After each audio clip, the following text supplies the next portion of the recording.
AVRant and SVS have teamed up to bring you an unbelievable opportunity. Have you been dreaming of dual subwoofers? Perhaps you'd like to upgrade your entire 5.1 speaker package. Don't have the cash? AVRant and SVS have your back.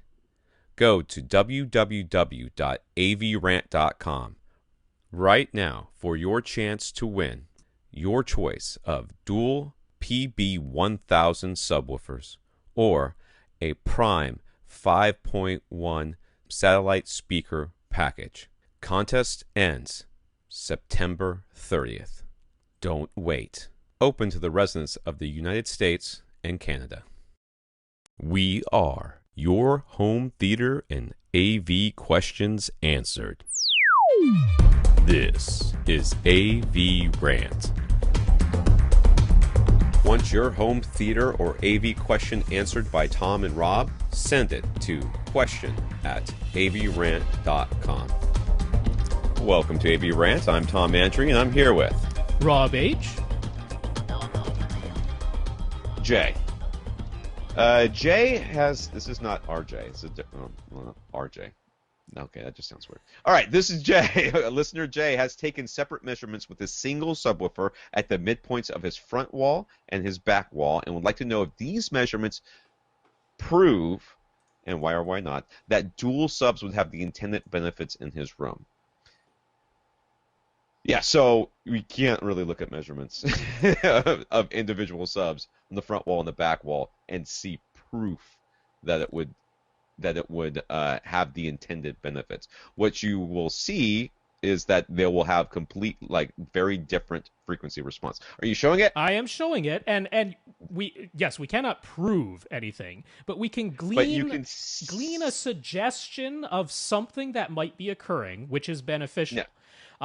So unfortunately, if you're listening to the audio only, you can't fully see this graph, but what we're seeing are two graphs overlaid. He said he left the microphone where it was. One of the measurements was the sub at the front of the room. The second measurement was the sub at the back of the room.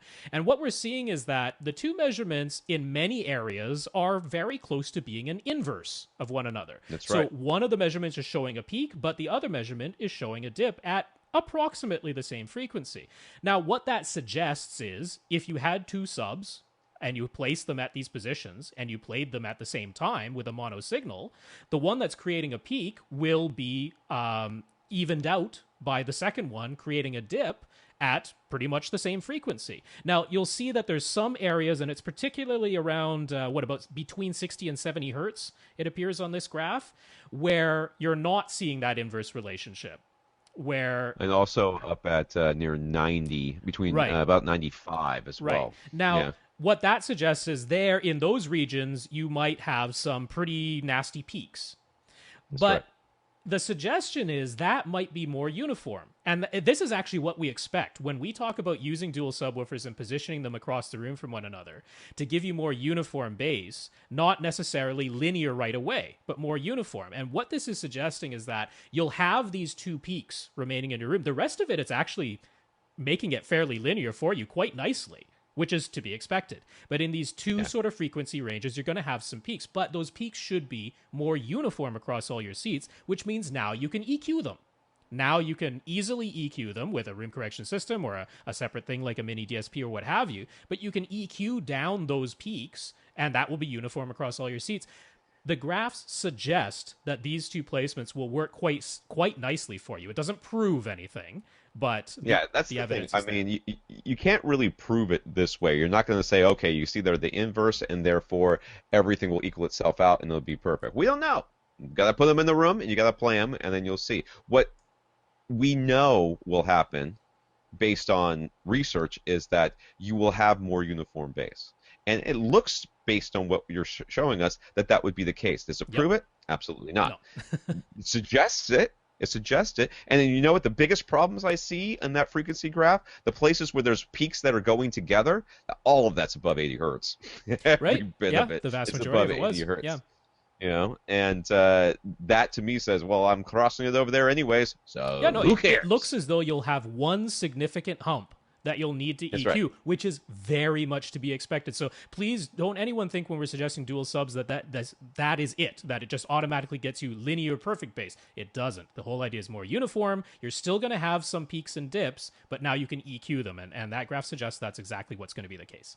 But again, you only took one measurement per sub at one seat Right, at right. one location. Yeah. What we're really looking for is uniform bass over multiple seats or multiple But you could locations do the same around that thing, area. and hopefully, what you'd see is like you wouldn't necessarily see the same graphs because you wouldn't, right? Each sub No, is individually playing, but what will hopefully happen is that again, at each measurement position, you'll see sort of inverses, and then one area that has a hump, and hopefully that hump is occurring in pretty much the same frequencies in all the measurement positions, which tells you it's uniform and can that's therefore right. be equalized. So do this again with at least 2 or 3 more measurement positions.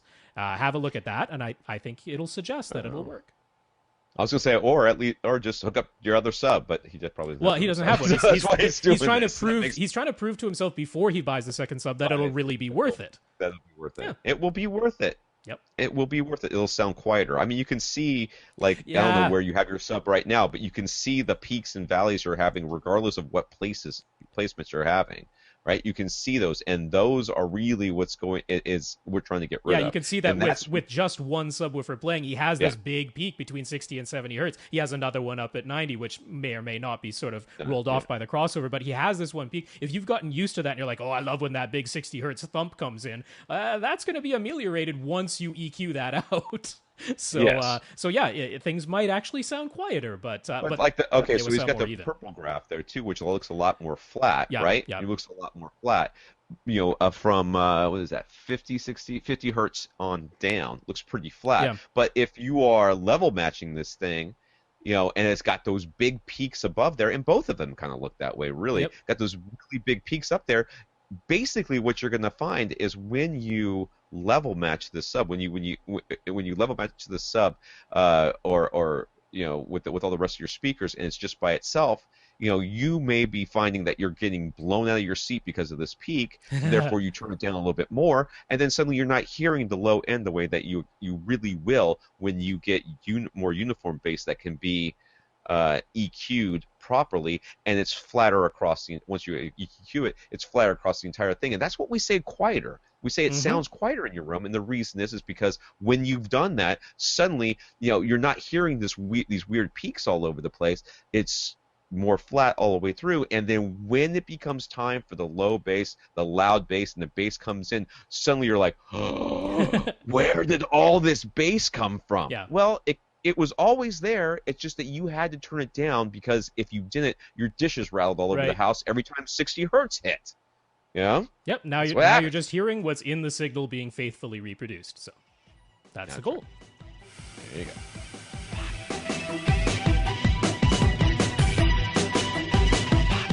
Want your question answered? Send it to question@avrant.com.